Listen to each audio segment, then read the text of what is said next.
This is Honda's CBR 250R. It's a fuel-injected 250cc single-cylinder sport bike. The Honda joins a portion of the market that's been dominated by Kawasaki's Ninja 250R for the last 20 years, but Honda's done a pretty good job of grabbing up some market share. This bike's low seat height, low price of just $4,000, and lightweight of 355 pounds makes it an excellent beginner's bike, but it's also got enough performance to keep anyone entertained. I've been riding this bike for the last 2 months, and while it's pretty good in stock trim, we're about to make it a whole lot better.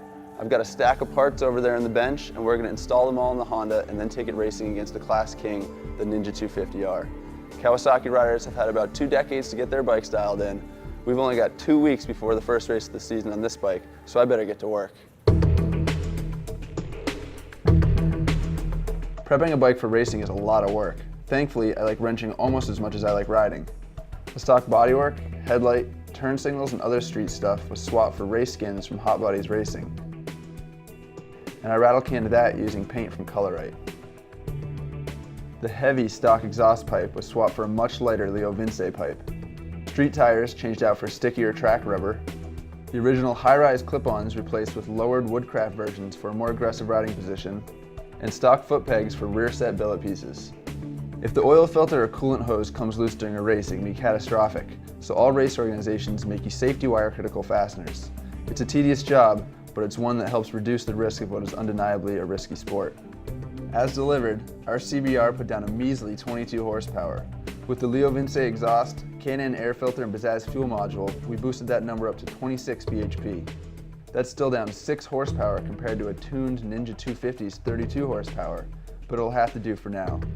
In race trim, our CBR weighs just 310 pounds. That's a whopping 45 pounds less than a similarly prepared Kawasaki. The bike's just about dialed. All we have to do is slap race numbers on it, load it in the truck, and head to the track. It's the AFM season opener here at Thunderhill Raceway in Northern California, and we've entered the Honda in Production 250, a class dominated by Kawasaki's Ninja. I've checked the pre-entries, and I know for a fact that this is the only Honda on the grid. After this weekend, we'll know for sure whether this bike is competitive.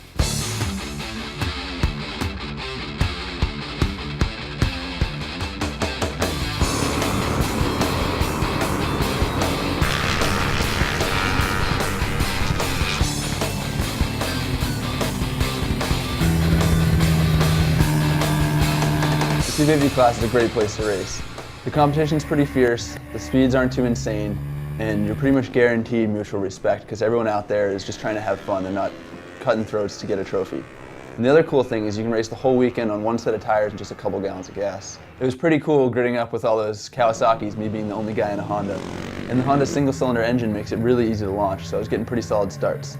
I actually managed to lead the first lap of the 250 challenge race, but that lead didn't last very long. The Honda's light, so you can brake harder, turn faster, and carry more corner speed, but it's definitely down on power. I used the bike's assets to pass people and make up ground in the infield, but when it came to the straights, it was just, I was sitting prey for these bikes. I mean, the Kawasaki would just come motoring by me. Without a draft, I'd top out at 88, 89 miles an hour on the front straight, but if I could manage to get in the slipstream of one of the Ninjas that was coming by me, I'd push 100 to 102, 103 miles an hour going into turn 1. That's a huge speed difference. But besides the power deficit, the Honda is every bit as good as the Kawasaki. It's lighter, so you can brake harder, carry more corner speed. And while it was really frustrating to see these guys come flying by me on the straights, it was really satisfying to outbrake them and get into the turns before them. At a tighter track, there's no doubt the Honda would dominate. This was its first outing. You know, we had some teething problems, we didn't have much time for development, and I definitely have high hopes for what this bike can do in the future.